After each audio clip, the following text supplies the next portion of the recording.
രാമായ രാമചന്ദ്രായ രാമഭദ്രായ വേധസേ രഘുനാഥായ നാഥായ സീതായ പദൈ നമ.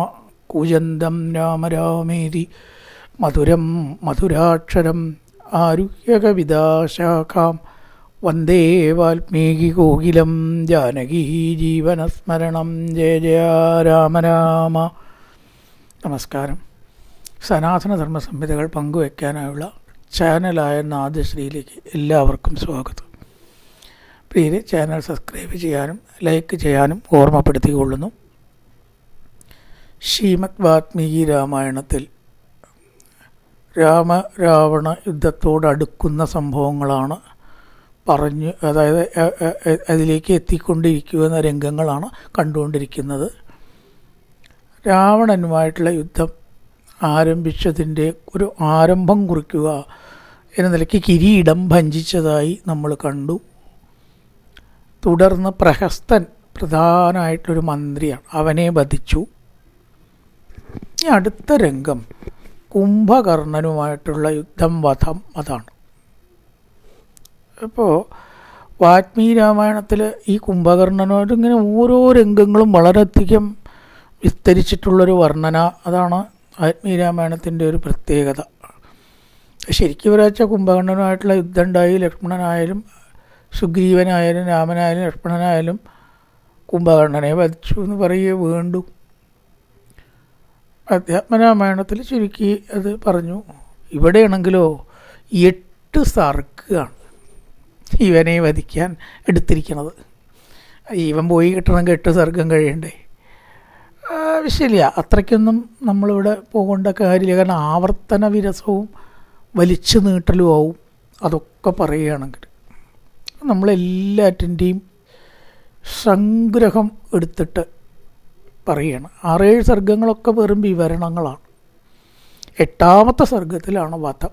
അതിലാണ് ഒന്നങ്ങനെ പറയാനുള്ളൂ. അതിലും കുറേ ഉണ്ട്, 130 ശ്ലോകമൊറ്റ വലിയൊരു സർഗ. അതും കൂടി അത്രയ്ക്കില്ല ശരിക്കും പറയാച്ച. അവിടെ ഒന്നങ്ങനെ ഓട്ടപ്രദർശനം നടത്തുക, അല്ലെങ്കിൽ എന്താ വെച്ചാൽ നമുക്ക് വിരസാവും. കല്ലെടുത്തു, മലയെടുത്തു, അതിനെ എറിഞ്ഞു, അതിനെ പൊട്ടിച്ചു, വീണ്ടും മറ്റൊരു മല പുഴക്കി, ഇങ്ങനെയാണ് പരിവർണത്തിൻ്റെ രീതി.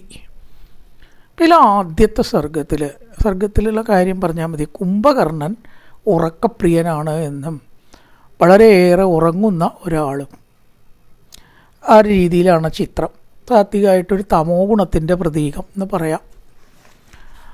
അപ്പോൾ എന്താണ് വെച്ചാൽ അതിനൊരു കാരണവും പറയേണ്ട. ശാപം കിട്ടിയതുകൊണ്ടാണ്, ബ്രഹ്മദേവൻ ശപിച്ചിട്ടാണ് ഇവനങ്ങനെ ഉറങ്ങണത് എന്നാണ്. ഒരുപാട് ദുഃഖങ്ങൾ ഇവൻ ചെയ്തു, ദോഷങ്ങൾ ഇവൻ ചെയ്തു. ദുഷ്ടന്മാർക്ക് ശക്തി കിട്ടിയാൽ നല്ലതാവില്ലല്ലോ ചെയ്യുക. അപ്പം എന്താ ചോദിച്ചു കഴിഞ്ഞാൽ, ഐരാവതത്തിൻ്റെ കൊമ്പ് പറിച്ചെടുത്തു. ഐരാവതത്തിൻ്റെ കൊമ്പൊക്കെ കൊണ്ട് പറിച്ചെടുത്തിട്ട് ഇന്ദ്രൻ്റെ മാറത്ത് അതുകൊണ്ട് ആക്രമിക്കുക, സ്വന്തം ആനയുടെ കൊമ്പുകൊണ്ട് തന്നെ ആക്രമണം കിട്ടുക എന്നൊക്കെ പറഞ്ഞാൽ. അപ്പോൾ ബ്രഹ്മദേവൻ ശപിച്ചു, നീ മൃതപ്രായനായിട്ട് ഉറങ്ങാൻ ഇടവരട്ടെ, ഒരു ശക്തി കൊണ്ടും നിനക്ക് പ്രയോജനം ഇല്ലാതായി തീരട്ടെ. ദേവന്മാരെ ഉപദ്രവിക്കുക, വേണ്ടാത്തത് ചെയ്യുക, അങ്ങനെയല്ലേ നീ ഏതായാലും ചെയ്തത്. ആശ്രമങ്ങൾ നശിപ്പിക്കുക, പ്രജകളെ പിടിച്ച് തിന്നത്രേ ഈ കുംഭകർണന് സ്വഭാവമുണ്ട്. ആരെ കിട്ടിയാലും തിന്നും. ഇതൊക്കെ ഭക്ഷിച്ചാലും വിശപ്പ് മാറില്ല. അങ്ങനെയൊക്കെ ഒരു തത്വം നമുക്ക് വേറെ ഉണ്ടോ? കഥാപാത്രത്തിൽ പുരാണത്തിൽ നോക്കിയാൽ സംശയമാണ്.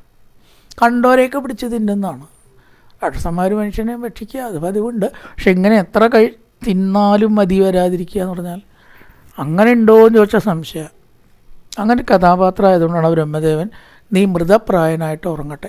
അപ്പോൾ രാവണന് വലിയ കാര്യമാണല്ലോ കുംഭകർണനെ. അങ്ങനത്തെ ഒരു വലിയ കാര്യം ഉണ്ടാവുക.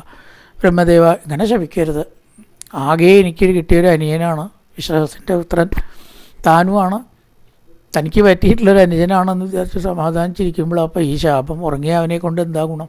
കൊണ്ട് ശാപമോക്ഷം വേണം എന്ന് പറഞ്ഞിട്ടാണ് 6 മാസം ഉറങ്ങിയാൽ നിനക്കൊന്ന് ഉണരാം, വീണ്ടും നീ ഉറക്കത്തിൽ തന്നെ ആവും, ഇടയ്ക്കൊന്ന് ഉണരാൻ ശാപമോക്ഷം കൊടുത്തു. വലിയ ശാപമോക്ഷം, കുറച്ചേത്രേ ഉണരാൻ പറ്റും. അപ്പോൾ അതുകൊണ്ട് ഇദ്ദേഹം ഒരു ഉറക്ക സ്വഭാവമായതുകൊണ്ട് പ്രബോധനം ആദ്യം എന്ത് വേണം? പ്രഹസ്തൻ വധിക്കപ്പെട്ടതുകൊണ്ട് അവനെ ഉണർത്തണം. അങ്ങനൊരു ഭാഗം ആണ് ആദ്യത്തെ സർഗത്തിൽ പറയണത്. അപ്പോൾ അതിൽ രാവണന് വല്ലാത്ത മ്ലാനത പ്രഹസ്തൻ മരിച്ചപ്പോൾ ഉണ്ടായി എന്നും മാത്രമല്ല തൻ്റെ കിരീടം ഭഞ്ജിച്ചു രാമൻ, പൊട്ടിച്ചിട്ട് നീ നാളെ വാ, നീ വല്ലാതെ തളർന്നിരിക്കണമെന്ന് പറഞ്ഞ് അപമാനിച്ചു. അപ്പോൾ കുറച്ചൊരു ഭയം മനസ്സിലുണ്ടായി, നാണക്കേടും ഉണ്ടായി. രാമൻ്റെ ഔദാര്യമല്ലേ ഇപ്പോൾ തൻ്റെ ജീവിതം, നീ പൊക്കോ, നീ തളർന്നിരിക്കണു, ഇപ്പം നീ യുദ്ധത്തിന് സജ്ജനല്ല എന്നൊക്കെ പറഞ്ഞ് നാണക്കേട്. ഇപ്പം രാവണൻ ചിന്തിക്കുകയാണ്, എൻ്റെ തപസ്സും ആ വിക്രമങ്ങളെല്ലാം പാഴായല്ലോ ഈശ്വര, ഒരു മനുഷ്യനാൽ ഞാൻ നാണം കെടുത്തപ്പെട്ടല്ലോ, എൻ്റെ കിരീടം പൊട്ടിക്കാൻ അവന് ധൈര്യം വന്നല്ലോ, അപത്യത്വം ഞാൻ എല്ലാവരിൽ നിന്നും നേടി, ദേവദാനവ ഗന്ധർവന്മാർക്ക് ആർക്കും എന്നെ കൊല്ലാൻ പറ്റില്ല, പക്ഷേ ഒരു മനുഷ്യനായിട്ടുള്ള രാമൻ എന്നെ കൊല്ലും എന്നാണ് ഇപ്പോൾ വന്നിരിക്കുന്നത്. ഈ നിലയ്ക്ക് പോവുകയാണെങ്കിൽ അതുണ്ടാവുമോ എന്ന് ഒരു ഭയം രാവണൻ ഇപ്പോഴേ ആരംഭിച്ചിട്ടുള്ളൂ. ഇതുവരെ ഭയമില്ല കേട്ടോ, ഞാൻ രാമനെ കൊല്ലും, എന്നെ കൊല്ലാനാര്. ഇപ്പം ഒന്നങ്ങനെ മാറി, കിരീടം ഭഞ്ജിച്ച് പൊക്കോളാൻ പറഞ്ഞ ഘട്ടം മുതൽ ഒരു ചെറിയ ഉൾഭയം, അല്ല തിരിച്ചാവും ഇപ്പത്. അങ്ങനെ പണ്ടുണ്ടായിട്ടുള്ള ശാപങ്ങളെക്കുറിച്ച് ഓർക്കുകയാണ്. അനരണ്യൻ എന്ന് പറഞ്ഞിട്ടൊരു മഹർഷി, വേദവതി എന്ന് പറഞ്ഞിട്ടൊരു സ്ത്രീയായിരുന്നു, സീത, പഴയ ജന്മത്തിൽ ഒരു തപസ്സിനിയായിരുന്നു.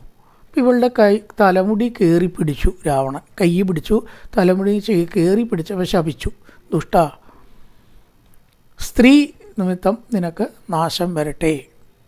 ആ വേദവതിയുടെ അപ്പം തന്നെ പ്രാണൻ വെടിഞ്ഞു എന്നാണ്. എന്നിട്ട് ഗംഗയിൽ ഒഴുക്കി പുനർ ആയിട്ടുള്ള ജന്മത്തിൽ ആ സീതയായത്. അപ്പം ആ ശാപം വലിക്കേണ്ട കാലം ആയി എന്നാണ് തോന്നുന്നത് എന്ന് രാവണൻ പരാജയഭീതിയിലേക്ക് കടന്നു. ഇവിടുന്ന് അങ്ങോട്ട് പരാജയമായിട്ടില്ല, അത്രയ്ക്കൊന്നുമില്ല, എന്നാലും അപ്പോൾ ചിന്തിക്കുകയാണ്, ഈ കുംഭകർണനല്ലാതെ തനിക്കിനി വേറെ ശരണമൊന്നും ഇല്ല. ബ്രഹ്മശാപാഭിഭൂതത്വ കുംഭകർണോ വിബോധ്യതാം സ പരാജിതം ആത്മാനം പ്രഹസ്തം നിഷൂദിതം പ്രഹസ്തൻ വധിക്കപ്പെട്ടു, തൻ്റെ കിരീടം ഭഞ്ജിച്ച ആക്രമണത്തിന് ആരംഭവും കുറിച്ചിരിക്കണം. ഇനി ഇവിടെ കുംഭകർണനാണ് തനിക്ക് ആശ്രയം. സദാ സുഖനിദ്രയിലായിരുന്ന അവനെ കൊണ്ട് എനിക്ക് എന്താണ് കാര്യം? അവൻ എത്ര ശക്തി ഉണ്ടെങ്കിലും ഉറങ്ങിയാൽ അത് പ്രയോഗിക്കാൻ പറ്റുമോ? മാസക്കണക്കിന് ഉറങ്ങുന്ന ഇവനെ ഒന്ന് ഉണർത്തണം, അതാണ് ഇപ്പോൾ ആദ്യം വേണ്ടത്. അതുകൊണ്ട് ഗന്ധങ്ങൾ, മാലകൾ, ഭക്ഷണങ്ങൾ, സാധനങ്ങൾ മുതലായിട്ടുള്ളതൊക്കെ കൊണ്ട് രാക്ഷസന്മാരോട് ആജ്ഞാപിച്ചു, നിങ്ങൾ കാരണം ഈ ഉണർന്നാൽ വല്ലാത്ത വിശപ്പുണ്ടാവുന്ന, എന്നപ്പോൾ നമ്മളായാലും ആദ്യം ചായ ഉണ്ടോയെന്നാണ് ചോദിക്കില്ലേ, ഉണർന്നാൽ ചിലക്ക് പല്ലേക്കാനും കൂടി സമയമില്ല. അപ്പോൾ ഈ ഉണർന്നാൽ തുടങ്ങും ഭക്ഷണം നമ്മളകത്തേക്ക് ഇങ്ങനെ കഴിക്കലേ. അങ്ങനെ ഇവൻ രാവണൻ എല്ലാ രാക്ഷസന്മാരോടും അനവധി മാംസങ്ങളും, പന്നി, അതുപോലെ തന്നെ പോത്ത്, എരുമ മുതലായിട്ടവരുടെയൊക്കെ മാംസങ്ങൾ, മാന, പോത്ത്, പന്നി, ഇവരുടെയൊക്കെ മാംസങ്ങൾ ധാരാളം കയ്യിൽ കരുതിയിട്ട് കുംഭകർണൻ്റെ അടുത്തേക്ക് പോകണം. കാരണം ഉണർന്നാൽ അവന് തിന്നാൻ വേണം. അമ്മാതിരി ഉറക്കമുള്ളവർക്ക് അത്രയും തിന്നലധികം വിശപ്പുണ്ടാവുക. പൊക്കോളിൻ, അവനെ ഉടനെ ഉണർത്തുക, എന്നിട്ടാവാം ബാക്കി എന്താ വേണ്ടതെന്ന് ഞാൻ പറയാം. അവർ പോയി അന്നം, ധാരാളം കൂമ്പാരക്കണക്കിന് അന്നം കൂട്ടിയിട്ടതും അതുപോലെ തന്നെ വിവിധ മാംസങ്ങളെ കൊണ്ടും കുടങ്ങളെ കൊണ്ടും ഉണർത്താനായിക്കൊണ്ട് അവർ പോയി. എന്തൊക്കെ ചെയ്തു എന്ന് പറയാൻ ഒരുപാട് പറയുന്നുണ്ട്. എത്രയാ പറയണറിയോ? മുഴുവൻ ആവശ്യമുണ്ടോ എന്ന് ചോദിച്ചാൽ ശംഖ വാദ്യഘോഷം, പെരുമ്പറ കൊട്ടൽ, ഇങ്ങനെയുള്ള ഒരുപാട് ശബ്ദങ്ങളുണ്ടാക്കി. പക്ഷികൾ പേടിച്ച് പറന്നു. ശബ്ദം ഉണ്ടാക്കിയ പക്ഷികൾക്ക് ഭയങ്കര പേടിയാണ്. ഒരുപാട് ശബ്ദം കേട്ടു. ഒന്നുകൊണ്ടും കുംഭകർണൻ ഉണരാണ്ട് നല്ല പ്രഹരം നൽകി എന്നാണ് പറയണം. അടിയും കൂടി ചെയ്തു അത്ര. ഇപ്പോൾ ഒരൊറ്റ വഴിയിൽ അടി, എല്ലാറ്റിനും ഒരു പരിഹാരമുള്ളൂ. അടിയിലും ഇതൊരു ഒട്ടിയില്ല എന്ന് പറഞ്ഞ പോലെ നല്ല അടി കൊടുക്കുക. ന കുംഭകർണോ പ്രഭുതേ പ്രസുപ്ത, ഉറങ്ങിയിട്ടുള്ള കുംഭകർണൻ ഒരിക്കലും ഉണരാത്തതിനാൽ തതോ മൃസ്യംധീർ മുസലാനി സർവേ, ഇരുമ്പൊലയ്ക്ക കൊണ്ടും മറ്റ് ആയുധങ്ങളെ കൊണ്ടും രക്ഷോ ഗണാത്തെ ജിഗൃഹുർ ഗദാശ, ഗത കൊണ്ടും മറ്റും അടി അടക്കം കൊടുത്തു. മറ്റ് വാദ്യങ്ങൾ, മൃദംഗം, പേരി ഇതുകൊണ്ടും ഉണർന്നില്ല. തുടർന്ന് കുതിര, ഒട്ടകം, അതുപോലെ തന്നെ മരങ്ങൾ മുതലായിട്ടതെ കൊണ്ടൊക്കെ പരിശ്രമിച്ചു. 1000 പെരുമ്പറ അടക്കം അടച്ചു കുട്ടി, എന്നിട്ട് ഉണർന്നില്ല. അപ്പം നമുക്കൊരു സംശയം വരും, എന്ത് ഈ കഥ ഇങ്ങനെയൊക്കെ? ഏതാൾ ഉറങ്ങുകയാണെങ്കിലും ഇപ്പം ഈ 1000 പെരുമ്പറ കൊണ്ടൊക്കെ ഉണരാണ്ട് ഇരിക്കുമോ? അതിശയോക്തിയല്ലേ? അതിശയോക്തി കഥയുടെ ബാഹ്യഭാഗം ചിന്തിക്കുമ്പോൾ അതിശയോക്തിയാണ്. പക്ഷെ വേറെ അർത്ഥം അതിനുണ്ട് കേട്ടോ, വലിയൊരു ഉത്തരം അതിന് കിട്ടും. എന്തിനാ അത് പറഞ്ഞത്? അവിടെ താത്വിക അർത്ഥം എടുക്കണം. പുരാണത്തിൽ ഇത് പറഞ്ഞതാണ്. ശരിയായ നിയമം അർത്ഥം ചേരുന്നില്ല കൂട്ടുക. ഇതെങ്ങനെ അങ്ങനെ വന്നാൽ ആന്തരായിട്ടുള്ള താത്വാർത്ഥം എടുക്കണം. അത് പറഞ്ഞതാ, സമ്മതമാണ്. പുരാണം അങ്ങനെയും പറയും. ആ സംഭവം അതുപോലെ അല്ല എടുക്കേണ്ടത് എന്ന് പറയാം. തെറ്റല്ല, അത് ശാസ്ത്രവിരുദ്ധമല്ല. ഇപ്പം ഇവിടെ എങ്ങനെ എടുക്കാറിയോ? ഈ കുംഭകർണൻ്റെ സ്വഭാവം ഉള്ള ആളുകൾ ലോകത്തിലുണ്ട്. തമോ ഗുണം ഇല്ലേ? എന്ത് പറഞ്ഞാലും തലേ കയറില്ല. ചില ഭാഗ്യവാന്മാരും ഭാഗ്യവതികൾ നോക്കൂ, എന്തും പറഞ്ഞാലും അവർക്ക് ടെൻഷനിൽ. ഭാഗ്യമാണ് കേട്ടോ ഒരു കണക്കിന്. വെച്ചാൽ ഭാഗ്യമാണ്. കാരണം നമുക്കൊക്കെ ചെറിയ സംഗതി മതി അസ്വസ്ഥത ഉണ്ടാവാൻ. അതിങ്ങനെ ഒരു ശരിയില്ലാതെ വരിക വെച്ചാൽ നമുക്ക് വലിയ വിഷമമാണ്. ഇതൊന്നും എന്ത് വന്നാലും യാതൊരു പ്രശ്നമില്ലാത്ത ചില ആൾ ഭാഗ്യവാന്മാരൊന്നും എന്താ പറയേണ്ടതെന്ന് വെച്ചാൽ അവരെ തമോ ഗുണം കൊണ്ടാണ് ഒരു പ്രശ്നമില്ലാത്തതെന്നാണ്. ഇത് കേട്ടാലും ഒരു പ്രശ്നവും ഇപ്പോൾ വീട് ചെത്തി ചെയ്യാൻ മതിയാണെന്ന് പറഞ്ഞാലും അവർ ടെൻഷനൊന്നും ആവില്ല. അതിൻ്റെ വഴികളെടുക്കുന്നത് നല്ലതാണല്ലോ. ഒരു അങ്ങനെ ചില തമോ ഗുണം കൊണ്ട് യാതൊരു മാറ്റവും ഇല്ല. സ്വയം തിരുത്തപ്പെടാനറിയാത്ത തമോ ഗുണികൾ അവരാണ് 1000 പെരുമ്പറ എന്ന് പറഞ്ഞാൽ എന്തൊക്കെ പറഞ്ഞാലും നേരെ വാത്തോര്. 1000 പെരുമ്പറയില്ല, 10,000 പെരുമ്പറ കൂട്ടിയാലും അവർ നേരെയാവില്ല. അപ്പോൾ ഈ പറഞ്ഞത് ശരിയല്ലേ? എന്ത് പറഞ്ഞു നോക്കൂ, എന്തൊച്ചപ്പാടുണ്ടാക്കി നോക്കൂ. അവരുടെ നിലപാടിൽ നിന്ന് ഒരു അണു മാത്രം മാറാത്തവരില്ലേ ലോകത്തിലുണ്ട്, ഇഷ്ടം പോലെ ഉണ്ട്. അപ്പം ഈ അർത്ഥം പറഞ്ഞത് ശരിയാ, അങ്ങനെ എടുക്കണം എന്നാണ്. ഉണർന്നില്ല, മൂക്കിലത്തെ രോമം പിടിച്ച് വലിച്ചു, ചെവിയിൽ വെള്ളം ഒഴിച്ചു, കുടക്കണക്കിന് വെള്ളം ഒഴിച്ചിട്ടും കയറുകൊണ്ട് കെട്ടിയിട്ടും ശതക്കനി മുതലായിട്ടുള്ള ആയുധങ്ങളെ കൊണ്ടും ശ്രമിച്ചു. ആനകൾ ഈ ശരീരത്തിൽ കൂടെ നടത്തി എന്നാണ്, ആനകളെ കൊണ്ടേ. ആരോ വന്ന് തൊട്ട പ്രതീതി എത്ര കുംഭകർണൻ അപ്പോഴും ഉണ്ടായിട്ടുള്ളൂ. ലോകത്തിലെ തമോ ഗുണികളുടെ സ്വഭാവമാണ് സത്യത്തിൽ വർണ്ണിച്ചത്. പ്രകൃതാർത്ഥം യോജിക്കില്ലെങ്കിൽ താത്വികാർത്ഥം യോജിക്കും. അതാണ് വാരണാനാം സഹസ്രഞ്ച ശരീരേസ്യ പ്രതാവിത. ശരീരേസ്യ ശരീരത്തിൽ ആനകളെ കൊണ്ട് നടത്തി. അപ്പോൾ മെല്ലെ കണ്ണങ്ങനെ തുറന്നു. ഒരു ചെറിയ മാറ്റം ആനകൾ വന്നപ്പോൾ അത്ര ഉണ്ടായത്. കോട്ടുവായെ കെട്ടു. ആരാ തന്നെ ഉണർത്തിയത് എന്താന്നൊക്കെയുള്ള ഭാവത്തിൽ ഇങ്ങനെ മാറി. നിശ്വാസവായു, കോട്ടുവായ, മൂക്കിൽ നിന്ന് പുറപ്പെടുന്ന ശ്വാസം, ഇതിൽ നിന്ന് തന്നെ രാക്ഷസന്മാർ ചിലർ വീഴാൻ തുടങ്ങി. അമാതിരി ശ്വാസമാണ് മൂക്കിൽ നിന്നേ. പാതാളം പോലത്തെ വായ കണ്ടു. രാക്ഷസന്മാർ ഭയന്നു. കാർമേഘം പോലെ മാംസഭക്ഷണം, ചോര, കുടക്കണക്കിന് മദ്യം എല്ലാം കുടിച്ചു. രാക്ഷസനാണ് ശരിക്കാ. രാക്ഷസൻ എന്ന പേരിന് അന്വർത്ഥനാണ് കുംഭകർണൻ. രാവണനും കൂടി ഇത്രയുണ്ടോ സംശയം. എത്ര ചോര കുടിച്ചാലും എത്ര തന്നെ ആയാലും മതിയാവാത്ത ഒരു രാക്ഷസ ജന്മം തന്നെ. ആ രാക്ഷസന്മാരെ ഇങ്ങനെ നോക്കി കണ്ടു.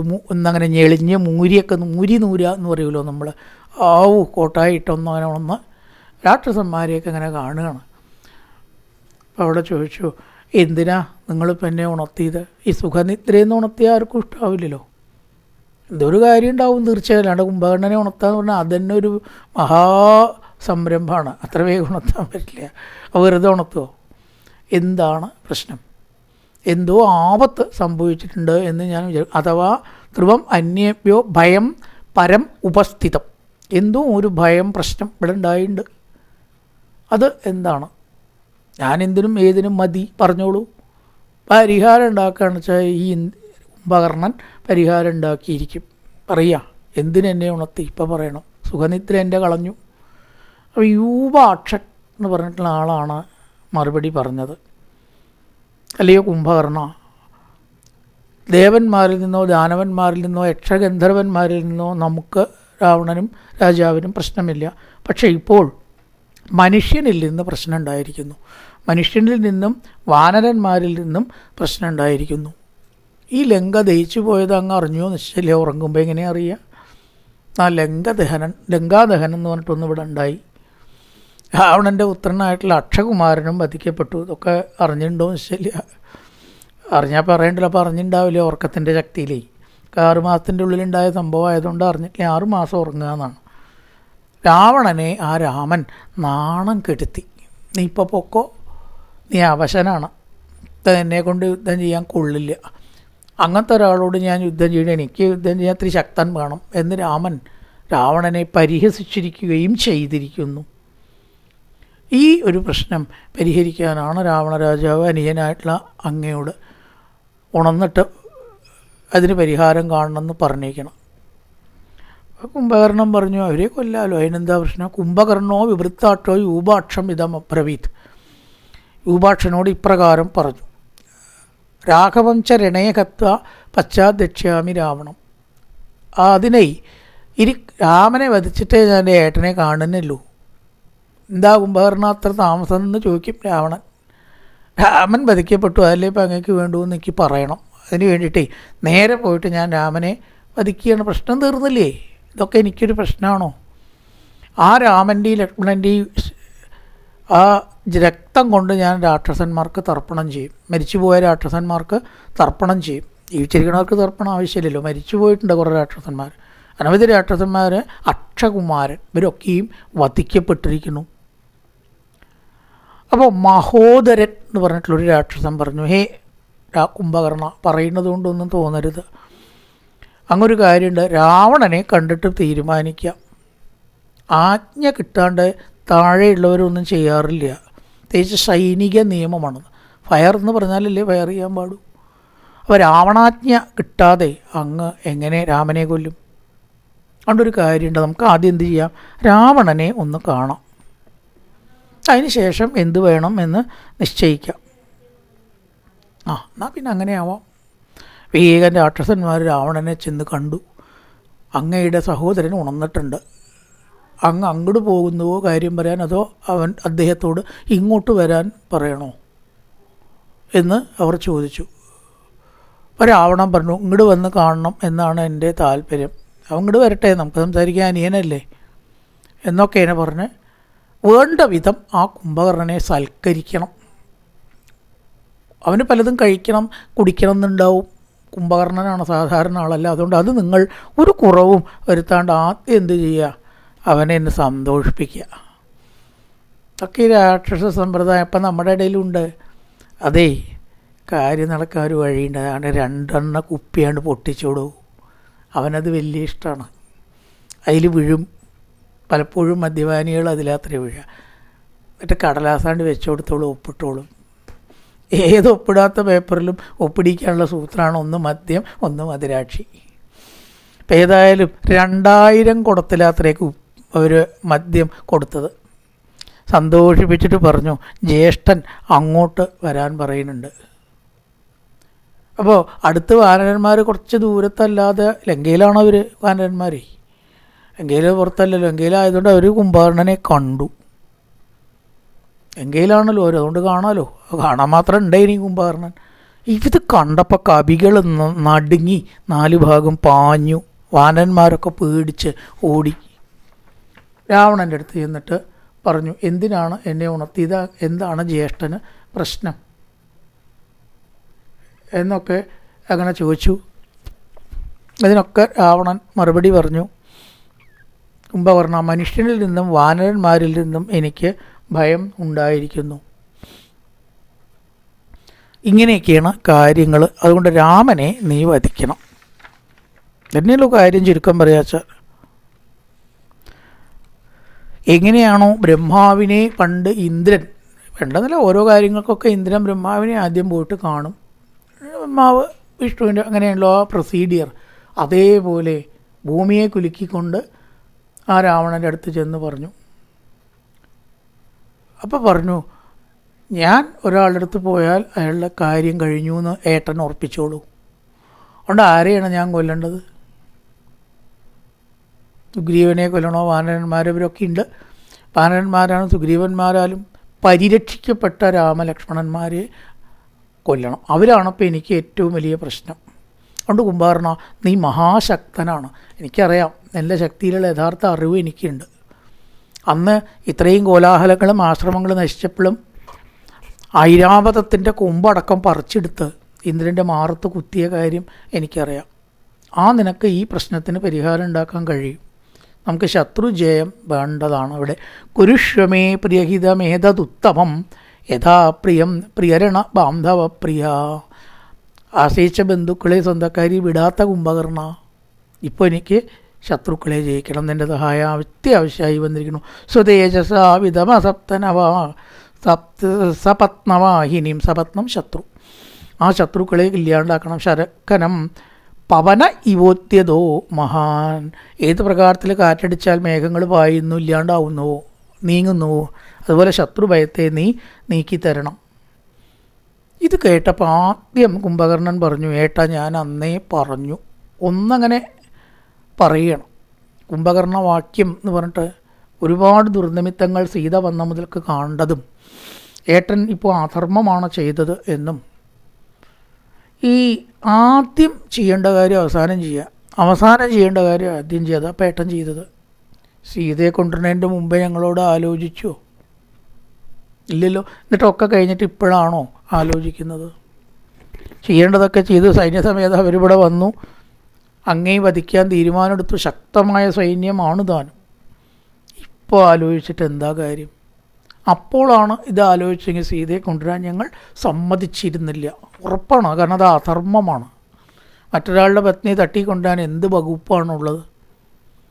അപ്പോൾ അറിവുള്ള രാജാക്കന്മാർ ബുദ്ധിപൂർവം കാര്യങ്ങൾ മന്ത്രിമാരോട് ആദ്യം ചോദിച്ചിട്ടാണ് പിന്നെ ചെയ്യുക. അങ്ങിപ്പോൾ എന്ത് ചെയ്തിരിക്കണു? ചെയ്തതിന് ശേഷം ഞങ്ങളോട് ആലോചിച്ചു, ഇത് ശരിയാണോ ഏട്ടാ?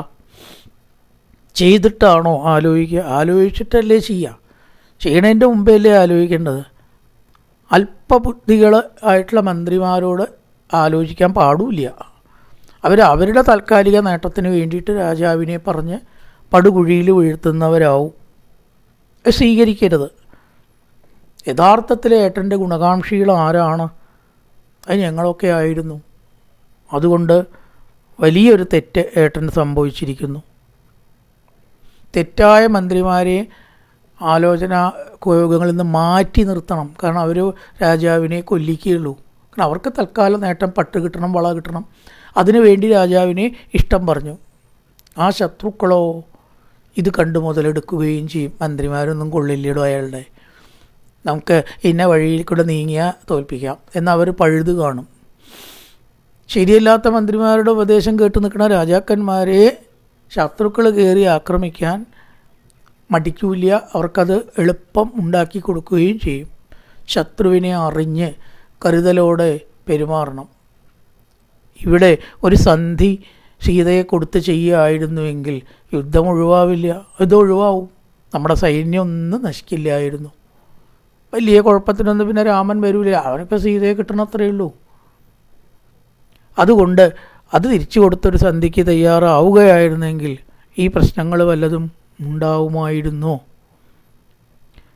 അതുകൊണ്ട് അതായിരുന്നില്ലേ, ആലോചിച്ചിട്ടല്ലേ പ്രവർത്തിക്കുക. പ്രവൃത്തി കഴിഞ്ഞിട്ട് അബദ്ധമാക്കി ആലോചിച്ചിട്ട് എന്ത് കാര്യം? രാവണന് ദേഷ്യം വന്നു, കേട്ടു. കുംഭകർണ, ഇപ്പം എന്നെ വിളിച്ചു വരുത്തിയത് ഉപദേശത്തിനല്ല. നീ ആരാണോ? ഗുരുവാണോ? അച്ഛനാണോ? ആചാര്യനാണോ എന്നെ ഉപദേശിക്കാൻ? ഇതൊന്നും ഇപ്പം ഇവിടെ ആവശ്യമില്ല. നീ കഴിയുമെങ്കിൽ ഞാൻ പറഞ്ഞത് ചെയ്യുക, അല്ലെങ്കിൽ നീ പോയിട്ട് കിടന്ന് ഉറങ്ങിക്കോ. എൻ്റെ ഒരു ഉപദേശവും ഇവിടെ ആവശ്യമില്ല. സഹായിക്കാൻ വിളിക്കുമ്പോൾ കുറ്റപ്പെടുത്തുകയാണോ ചെയ്യുക? ഇത് എവിടുന്ന് കിട്ടിയ ന്യായമാണ്?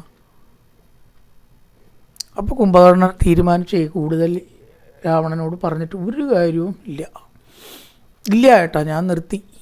ഒന്നങ്ങനെ പറഞ്ഞു പോയി, ഇത്രയേ ഉള്ളൂ, മനുഷ്യനല്ലേ. പരാജയം സംഭവിച്ച് ഭൂലോകത്തിലും വെച്ച് രാമൻ വാഴ്ത്തപ്പെട്ട് അങ്ങയുടെ പതനം കാണാൻ എനിക്കിഷ്ടമില്ല, അതുകൊണ്ട് പറഞ്ഞു പോയതാണ്. വേണ്ട, ഏട്ടനിപ്പോൾ എന്താ പറയണം? രാമനെ കൊല്ലണം. ഞാൻ രാമൻ്റെ ശിരസ് കൊണ്ടുവരാം. അത് കേൾക്കാനാണല്ലോ ഏട്ടന് ആഗ്രഹം. ഞാനിതാ പറഞ്ഞിരിക്കുന്നു. കൊന്ന് രാമൻ്റെ ശിരസ് കൊണ്ടുവരാം. ഏട്ടൻ സുഖമായിട്ട് ഭവിക്കൂ. സുഖീ ഭവ. ഹത അതേ രാമേ സഹഭ്രാത്ര, ഭ്രാതാവായ ലക്ഷ്മണനു കൂടി രാവണനെ വധിച്ച് ദ്രവന്തീം പരവാഹിനീം അദ്യ രാമസ്യ തത് ദൃഷ്ട്വാ മയാ നീതൻ രണാചിത സുഖീഭവ മഹാബാഹു സീതാവവത് ദുഃഖിത. മഹാബാഹുവായിട്ടുള്ള രാവണ അങ്ങ് സുഖിയായിട്ടിരിക്കൂ, സീതയെ ദുഃഖിപ്പിക്കണം. രാമൻ മരിച്ച സീത ദുഃഖിക്ക് ഉറപ്പാണ്. ഞാൻ സീതയ്ക്ക് ദുഃഖമുണ്ടാക്കി, അങ്ങേക്ക് സുഖം ഉണ്ടാക്കാം. ആ രാമലക്ഷ്മണന്മാരെ സഹോദരനോടുകൂടി രാമനെ വധിച്ചു വരാം. ഇന്ദ്രനോ യമനോ ആരോ ആവട്ടെ, എന്നോട് എതിർക്കാൻ ആരുമില്ല. യതിമേ മുഷ്ടിവേഗം സരാഘവോ സഹിഷ്യസേ, എൻ്റെ മുഷ്ടികളുടെ പ്രഹരടക്കം രാമന് സഹിക്കാൻ കഴിയുമെന്ന് എനിക്ക് തോന്നുന്നില്ല. എൻ്റെ ശരങ്ങളുടെ നിര രാമനെ വീഴ്ത്തും. അതുകൊണ്ട് ഞാൻ പോവാം. ഇനി അതിനെപ്പറ്റി ഒരു തർക്കം വേണ്ട. പേടി മാറ്റി വെച്ചേക്കൂ, ഏട്ടൻ പേടി മാറ്റി വയ്ക്കൂ.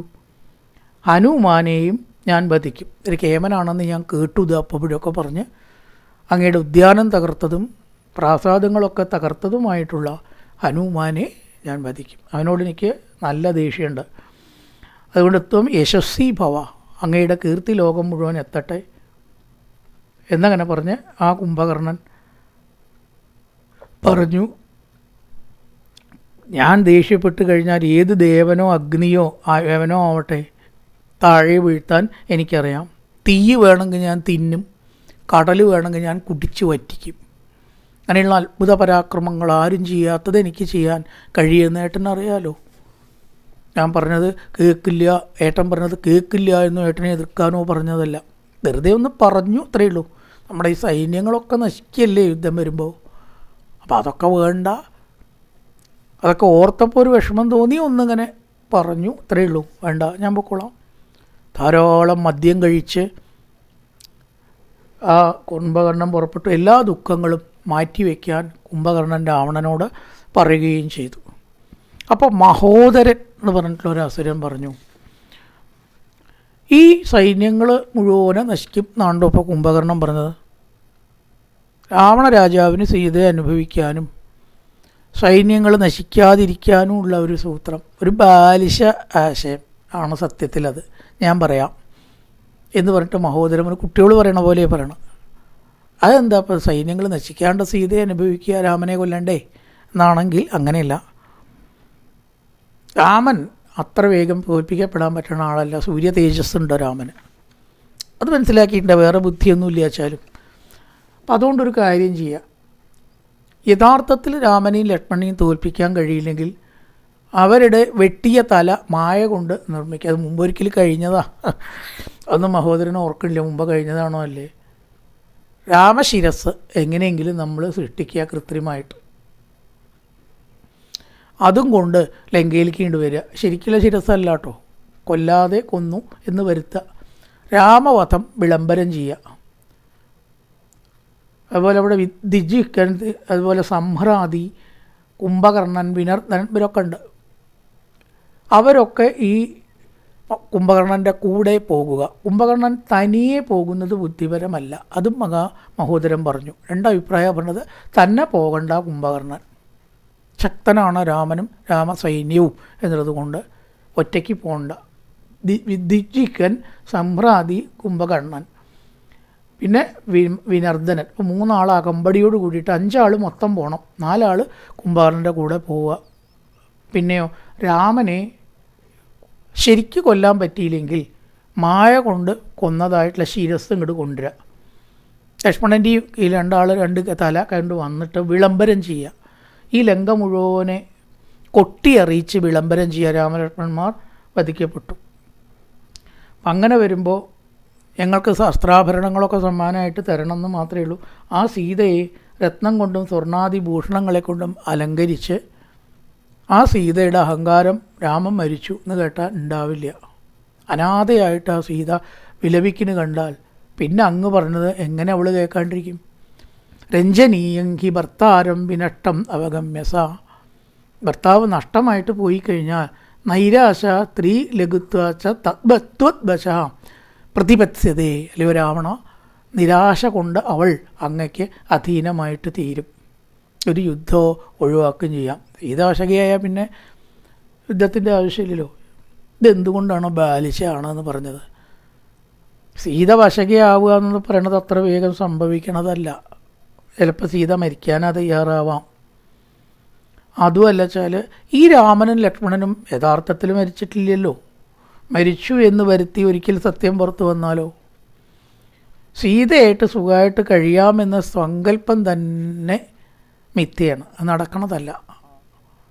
ഇനി സീത അവിടെ ഇരിക്കെ രാമലക്ഷ്മണന്മാരെ വധിച്ചു എന്ന് വിളംബരം ചെയ്താൽ അടുത്ത ഘട്ടത്തിൽ അവർ വീണ്ടും വരാതിരിക്കുമോ? എന്ത് വിഡ്ഢിത്തായി പറയണം. ഇതിന് മറുപടി പറഞ്ഞു കുംഭകർണൻ, മഹോദര, ഇത്തരം ബാലിശമായ മന്ത്രിമാർ തന്നെയാണ് രാജാവിനെ വഴിതെറ്റിക്കുന്നത്. നീ എന്ത് കഥയാ പറയണം? ഇത്രയും കാലം ഭീഷണിപ്പെടുത്തിയിട്ട് സീത വശകയായോ?